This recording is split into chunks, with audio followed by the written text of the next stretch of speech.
Hello 各位，咁我係可凡啦。咁啊，今日想介紹咧我個夢日記。呢個夢日記咧，其實你見我 Dream Journal Free 咧，其實我諗4-5年前都有開始上咗個工作坊之後，就開始記低自己嘅夢嘅。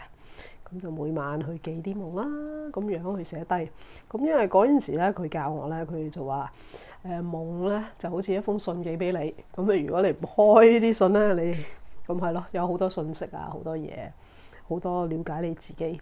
咁其實任何嘅認真嘅靈修系統咧，都會有夢嘅研究嘅。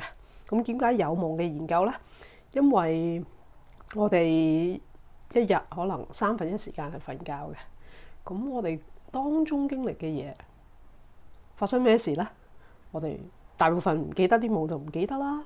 咁啊，但係嗰個時段發生嘅嘢咧，係好影響我哋呢個日常生活嘅部分嘅。咁所以即係我哋如果想意識擴展，如果想更加了解自己，咁係咯，夢嘅研究係一個必修嘅課題。亦都如果我哋想開悟，我哋想係咯，我哋個實相係包括認識自己唔同嘅層次嘅部分。咁夢咧就係一個好重要嘅部分啦。咁所以一個好基本嘅嘢就係要記低自己嘅夢。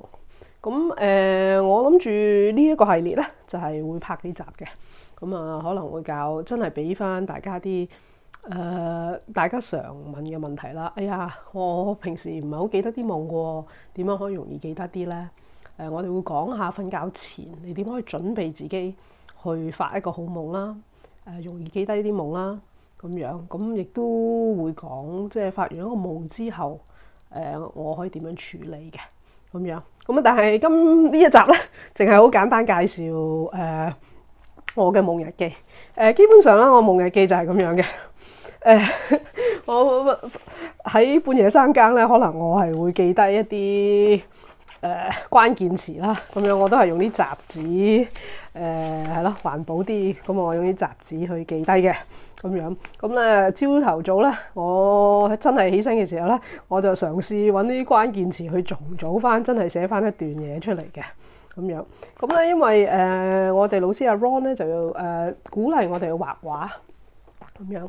咁我哋咧俾大家睇清楚啲。我就開始咗每日一畫。咁佢個要求就係請你用多啲顏色，咁啊唔好因為張紙係白色嘅留白，你要有意識地留白。就算係白色咧，你就揾一支白色嘅顏料，譬如呢隻啦，咁樣去油佢，等你係有意識去做呢件事嘅。咁我做咗40日，都幾開心啊！因為大家都知我最近中意畫畫啦，咁呢個係一個好嘅機會，我去記低。開始會睇到自己嘅 pattern 啦，同埋我當係冇喺畫畫嗰邊我可以自己享受啦。咁係咯，開頭你會見到咧有啲我哋叫清理嘅夢嘅。咁呢啲譬如一啲少少污糟嘅房啊，一啲擠塞嘅地方啊，嗰度好多葫蘆啊。我呢一晚我喺個廟宇裏邊有好多腥臭嘅葫蘆，即係咯，變壞咗個葫蘆喺個廟宇側近。咁啊係咯，隻貓去個廁所，咁啊又要大掃除啊。咁係咯，你會見到我啲夢都係比較有一啲清理嘅成分啦。咁亦都反映緊上完個夢工作坊嘅上集，我係做緊好多清理嘅。咁係咯，所以如果你夢好多廁所擠塞啊，好多裝修啊，好多大掃除咧，係一件好事嚟㗎。個潛意識係幫你清緊。咁樣，咁亦都你經歷嘅畫面會發現緊啦。咁係咯，幾好玩啊！嗬。咁有陣時咧，你見到呢個空白啦，我係唔記得個夢嘅。咁我都有嘅。咁但係我嗰次其實你瞓覺之前，你可以有意識地去定自己，我想記得個夢啊，我想休息啊，我想做乜嘢。咁嗰晚咧，因為係有好多嘢做，咁所以我就話我最想休息。咁啊真係。好好，我就唔記得個夢啦。係咯，每個人個內心世界都唔同嘅，咁樣。咁夢有好多符號啦。咁好多時你做完一個夢之後，你就可能要打坐去解開中間嘅符號啦，或者去理解當中嘅意思嘅，咁樣。我發現咧，睇翻起咧，我發現我用咗好多粉紅色啊、紫色啊，比我想象中多。好多粉紅啊、紫係咪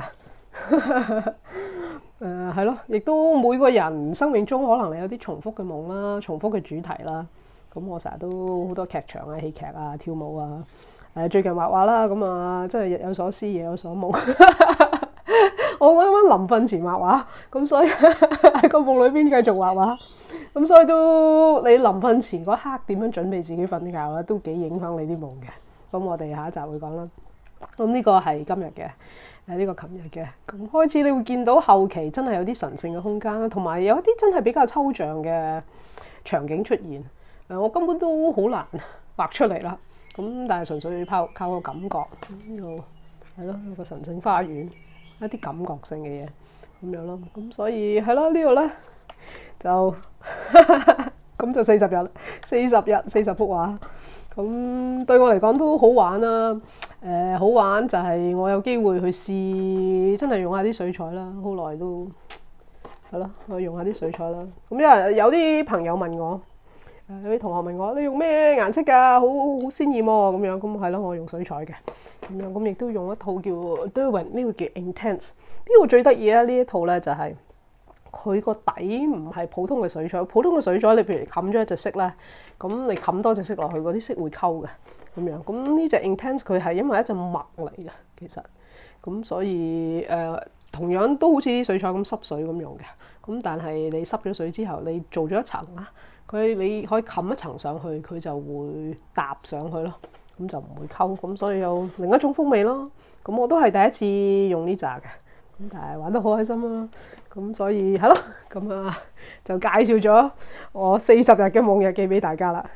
係咯，如果你有好奇嘅問題，你可以寫低啊。咁我跟住嗰幾集就盡量同大家回答咁樣，好嗎？今日嚟到呢度啦，OK，拜拜。